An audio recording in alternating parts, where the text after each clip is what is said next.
అందరూ సిద్దిపేట రైతులందరూ ఈ ప్రాంగణంలో ఉన్న ప్రెస్ మిత్రులందరికీ కూడా పేరు పేరున నమస్కారం. నేను ఒక మాట హరీష్ అన్న చెప్తున్నా. హరీష్ అన్న అనుకుంటే ఏదైనా చేయగలుగుతాడు. పట్టుదల కలిగినటువంటి వ్యక్తి. భారతదేశంలోనే నియోజకవర్గాలలో నంబర్ 1 నియోజకవర్గం ఏంటంటే సిద్దిపేట. సిద్దిపేట లేనిది ఏదీ లేదు. ప్రతిదీ కూడా చేయగలిగింది.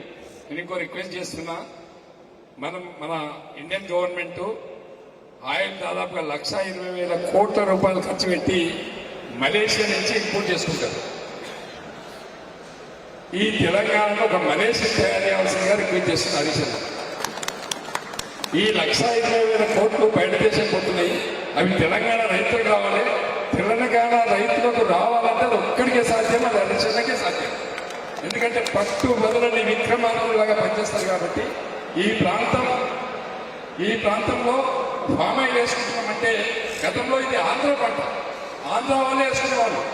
ఇవాళ తెలంగాణ బిడ్డలు, తెలంగాణ రైతులు కూడా ఈ ప్రాంతంలో ఫామ్ ఆయిల్ వేస్తున్నామంటే కారణం ఎవరు? కేసీఆర్, ఇటు హరీష్ అన్న. కాబట్టి మనమందరం కూడా ఈ ఫ్యాక్టరీ ఇప్పుడే హరీష్ అన్న కూడా ఎత్తున్నారు. డైలీ 120 అంటే 600 టన్నులు కావాలంటే ఇంకొక 16,000 ఎకరాలు పెంచాలి.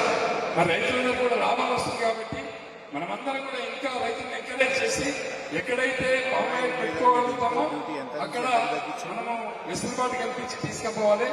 ఫ్యూచర్ లో మన గవర్నమెంట్ వస్తే హరీష్ అన్న మాట చెప్తున్నాను, మన గవర్నమెంట్ వస్తే ఎవరైతే పామ్ ఆయిల్ పెట్టారో వాళ్ళకి ఎకరానికి 25,000 సబ్సిడీ కింద 4 సంవత్సరాలు ఇవ్వాలన్నా ఇచ్చి ఎంకరేజ్ చేయాలి. అది దానివల్ల మీరు కాళేశ్వరం కడితే ఏదైతే మల్లన్న సార్, గుండపోషణ సార్, రంగనాయక సార్, అన్నపూర్ణ కడితే 3 కోట్ల మెట్రిక్ టన్నుల వడ్లు వస్తున్నాయో రేపొద్దున ఈ ఆయిల్ ఫామ్ వల్ల తెలంగాణ రాష్ట్రం భారతదేశంలో నంబర్ 1గా ఉంటుంది, రిఫార్మ్స్ లో నంబర్ 1గా ఉంటుంది, ఆదాయంలో నంబర్ 1 ఉంటుంది. తెలంగాణ రైతు ఈ భారతదేశానికి వెన్నెముకైతుంది. కాబట్టి హరీష్ అన్న నేను రిక్వెస్ట్ చేసేదంటే నేను చెప్పడానికి దృష్టిలో పెట్టుకోవాలి. డెఫినెట్ గా వచ్చే గవర్నమెంట్ మనదే. మన రైతుకు మీరు వెన్నుముకగా నిలవాలని చెప్పి మనస్ఫూర్తిగా కోరుకుంటున్నాం. అన్న మన సీనన్న దేశీయ సీనన్న ఎమ్మెల్సీ గారు మాట్లాడవలసింది.